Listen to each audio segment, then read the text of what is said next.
মামুনুল সাহেবকে আরেকবার জেলে নেওয়া হোক। তিনি কিসের বিজয়ের প্রতীক বলেন? 501 নাম্বার রুমকে বেহালাপনা উস্কে দিবেন না। আপনার এতগুলা মাদ্রাসা আছে, সবগুলা ছেলে পায়ুপথ চেক করে দেখেন, প্রত্যেকটা ছেলের পায়ু শেষ। ছেলের সাথে পুলিশ তাকে ধরেছে, এই মামুনুল সাহেবকে, সেটাও প্রমাণ হয়েছে শরীয়তি বউ। মানে ধরা পড়লে শরীয়তি বউ, এর আগে মাস্তি করো। শরীয়তি বউ এমন যে যার সাথে কোনো কাবিননামা না।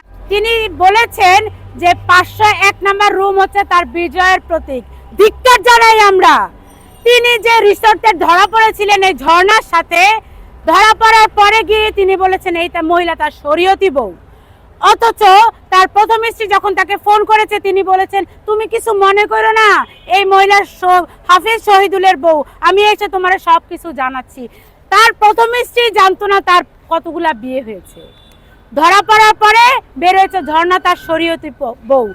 এরপরে গাজীপুরে এক মহিলার সাথে পুলিশ তাকে ধরেছে, এই মামুনুল সাহেবকে, সেটাও প্রমাণ হয়েছে শরীয়তি বউ। মানে ধরা পড়লে শরীয়তি বউ, এর আগে মাস্তি করো। শরীয়তি বউ এমন যে যার সাথে কোনো কাবিননামা নাই, বাংলাদেশের নিয়ম অনুযায়ী কোনো রেজিস্ট্রেশন নাই, তাহলে তিনি তো বেহালাপনাকে উস্কে দিচ্ছেন। মামুনুল সাহেব, আপনার উস্কানিতে আমার মাঠে ঘাটে হাটে বাজারে ময়দানে ছেলেরা মেয়েদের সাথে ধরা পড়বে, আর ধরা পড়ে বলবে শরীয়তি বউ। আমরা তো এটা চাই না। অবশ্যই বিবাহ যদি রেজিস্ট্রেশন না থাকে সেটাই অবৈধ সম্পর্ক।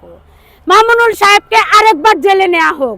তিনি কিসের বিজয়ের প্রতীক বলেন? 501 নাম্বার রুমকে বেহালাপনা উস্কে দিবেন না। আপনার এতগুলা মাদ্রাসা আছে, সবগুলা ছেলে পায়ুপথ চেক করে দেখেন, প্রত্যেকটা ছেলের পায়ু শেষ। অতএব আমরা বলতে চাই যে বেহালাপনা করে, পরকিয়া করে, প্রথম স্ত্রীর অনুমতি ব্যতীত আরেকটা মহিলাকে নিয়ে রিসোর্টে ঘুরে, তার শাস্তি হওয়া উচিত।